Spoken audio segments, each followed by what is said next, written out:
बिस्मिल्लाहिर्रहमानिर्रहीम, अस्सलाम वालेकुम रहमतुल्लाह। उम्मीद करता हूँ कि आप सभी खैरियत से होंगे। मेरी बताई गई एहतियात, हिदायत और ख़ुरात पे अमल करके एक सेहतमंद और खुशगवार ज़िंदगी आप लोग गुजार रहे होंगे। मैं हूँ हकीम हाफिज़ अब्दुल समद और आप देख रहे हैं मेरा यूट्यूब और फेसबुक का चैनल। वाली साहब की डायरी से जो है वो चंद गुजारिशात जो है वो चंद जो है इक़्तिबासात जो है वो मैं पढ़ के आपको सुनाया करता हूँ। इसी सीरीज़ का दूसरा जो लेक्चर है, जिन लोगों ने पहला लेक्चर नहीं देखा मैं लिंक दे देता हूँ, उसका आप लोग देख लीजिएगा। तो दूसरा लेक्चर वहीं से शुरू करते हैं जहाँ से सिलसिला टूटा था। वाली साहब फरमाते हैं कि उस वक्त पर नज़र डालें और मवाजना करें कि ऐसी कौन सी चीज़, उस वक्त मतलब माजी का वक्त, ठीक है, और ऐसा मवाजना करें कि ऐसी कौन सी चीज़ है जो छीन जाने के बाद हम सेहत जैसी नेमत से महरूम हो गए हैं। क़ारीन, सबसे अहम नेमत जो हमारे हाथ से निकल चुकी है वो क़नाअत और मेहनत की है। हम दूसरे को देख कर हसद तो करते हैं मगर मेहनत नहीं करना चाहते और रातों रात अमीर होने के लिए मुख्तलिफ़ तरीके इख्तियार करते हैं। ज़ाहिर है जब हम फितरत के ख़िलाफ़ अमल करेंगे, चाहे वो मादी हो या रूहानी, तो उसका रिज़ल्ट तो मिलेगा ही, क्योंकि दुनिया मकाफ़ात अमल का नाम है। मिसाल से समझिए, जो आदमी मुसलसल झूठ बोलता है आखिरकार दिल के मर्ज़ में मुब्तला हो जाता है। ज़बरदस्त वाले साहब ने जो है वो बात की है। अच्छा, आजमाइश शर्त है, जो आदमी नाशुक्रा होता है और लोगों को देख कर हसद में मुब्तला होता है, ब्लड प्रेशर का शिकार हो जाता है। ज़बरदस्त, बिल्कुल ऐसी है।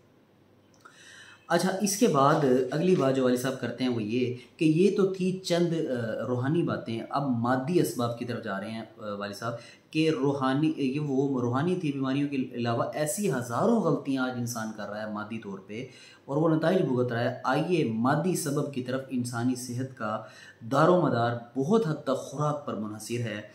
अगर खुराक तैयब, साफ़ सुथरी और ताज़ा है तो सेहत यकीनन अच्छी होगी। ये समझने वाला पैरा शुरू हो रहा है अब।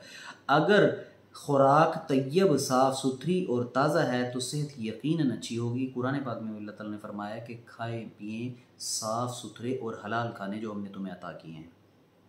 अगर खुराक तैयब, साफ़ सुथरी और ताज़ा है तो सेहत यकीनन अच्छी होगी। अगर मामला इसके बरक्स है तो फिर नताइज भी गलत होंगे, क्योंकि अगर आप एक होज़, मैदे को जो है वो तशबीह दी गई है, क्योंकि अगर आप एक होज़ यानी मैदा में अच्छा पानी जमा करेंगे तो आगे सप्लाई लाइन में भी अच्छा पानी जो है वो निकलेगा। अगर हौज़ में गंदा बदबूदार केमिकल वाला मवाद दाखिल करेंगे तो ला महला सप्लाई भी ऐसे गंदे मवाद की ही होगी। याद रखिए, जो कुछ हम खाते हैं मैदे में जाकर आंतों और जिगर के रास्ते दिल में खून की सूरत में सप्लाई होता है, और अगर दिल को साफ़ खून मुहैया होगा तो पूरे जिस्म को साफ़ और अच्छा खून मुयसर आएगा। और अगर हम गंदी और केमिकल वाली ग़िज़ा खाएंगे तो फिर मैदे में ताफ़ुन पैदा होकर, ये समझने वाली बात है कि अगर हम गंदी और केमिकल वाली ग़िज़ा खाएंगे तो फिर मैदे में ताफ़ुन पैदा होकर दिल के रास्ते खून को मुतासिर करके जिस्म को बीमार कर देगा। That's it. अब ये बात बार बार सुने और इसको समझें कि हम बीमार क्यों हो रहे हैं आज के दिल के दौर में, क्योंकि हम अपने मैदे में गंदी केमिकल वाली ग़िज़ाएँ इकट्ठी कर रहे हैं। उससे क्या, खून गंदा हो रहा है, खून गंदा हो रहा है, दिल को वही खून सप्लाई हो रहा है, दिल आगे सप्लाई कर रहा है और फिर पूरा जिस्म बीमार हो रहा है। अच्छा जी, इंसान मुख्तलिफ जो है वो अलामतों से मतलब अमराज का शिकार हो जाएगा। बात चल रही थी आज और गुज़रे कल की, तो गुज़रे कल में इंसान सेहतमंद था। ये शक्कर, गुड़, बाजरे, चने की रोटी, फल, बिलखुसूस देसी घी का इस्तेमाल करता था। आज की तरह केमिकल वाली अग़ज़िया, देखें अभी देसी घी जो है वो 90s की दिहाई में ये डॉक्टर हज़रात जो है वो रोक रहे थे कि जी देसी घी ना खाएं, ये तो सेहतमंद, ये तो ब्लॉकेज कर देगा, नुकसान देगा सेहत, अगर आपने देसी घी। अब कह रहे हैं कि खाएं। उस वक्त भी हम कहते थे कि देसी वाली साहब ने उस वक्त 90s की दिहाई में जो है वो ये लिखा था कि आप जो है वो देसी घी जो है वो ज़्यादा से ज़्यादा जो है वो अब इस्तेमाल करें। देसी घी का इस्तेमाल करता था। आज की तरह केमिकल वाली अग़ज़िया, डबल रोटी, बिस्किट, पापे, ये सारी की सारी आपकी जो बेकरी आइटम्स हैं, केमिकल वाली अग़ज़िया, डबल रोटी, बिस्किट, पापे, बोतल, ये चीज़ें जो है वो इस्तेमाल नहीं करते थे। बोतल बिलखुसूस डालडा, घी और कुकिंग ऑयल देखने को भी ना मिलता था, और ये शहरी लोगों की खुराक थी। बीमारियां भी ज़्यादातर शहरी लोगों को ही परेशान करती थी। देहात में जहाँ खालिस ग़िज़ाएँ इस्तेमाल की जाती थी वो लोग सेहतमंद रहते थे, और औरत को हमला होते ही देसी घी कसरत से खिलाया जाता था। अब ये मेरी बहनें जो मेरा चैनल देखती हैं उनके लिए बड़ा ज़बरदस्त जो है वो अब मौजू आने लगा है।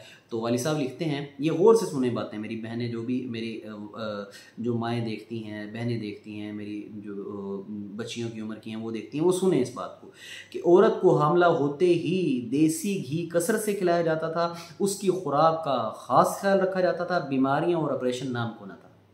बीमारी हमारी बदनसीबी आज औरत जब हमला होती है तो डॉक्टर्स उसको खून की कमी का शिकार बनाकर, आयरन की कमी, खून की कमी, कैल्शियम की कमी का शिकार बताकर आयरन और कैल्शियम की गोलियां और टीकों पर लगा देते हैं।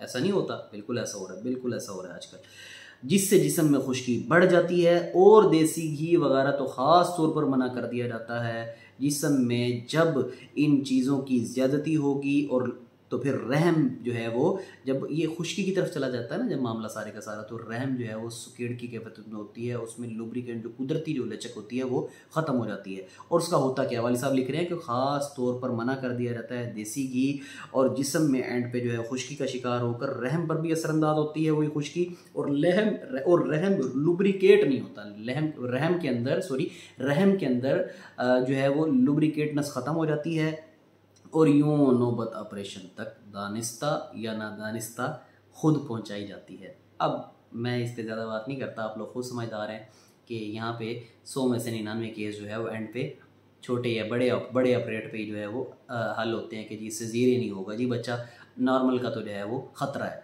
तो एंड पे वाली साहब लिखते हैं, खुद कत्ल भी करे और सवाब भी ले। तो आज जो है इसको यहीं पे इसी मज़ेदार बात पे जो है इख्तिताम पज़ीरी करते हैं इंशाल्लाह। और नेक्स्ट तीसरे लेक्चर में इंशाल्लाह अगली जो है वो बातें वो आपको सुनाएंगे जो वाली साहब ने लिखी हैं। मैं ऐसे ही अपने ख़ानदानी मतलब के मुजरब और ऐसी ही ज़बरदस्त बातें जो है वो नुस्ख़ाजात के साथ साथ आपको बताता रहूँगा। नए आने वाले मेरे चैनल को सब्सक्राइब ज़रूर फरमा लें। हकीम हाफिज़ अब्दुल समद को इजाज़त दीजिए। अस्सलाम वालेकुम।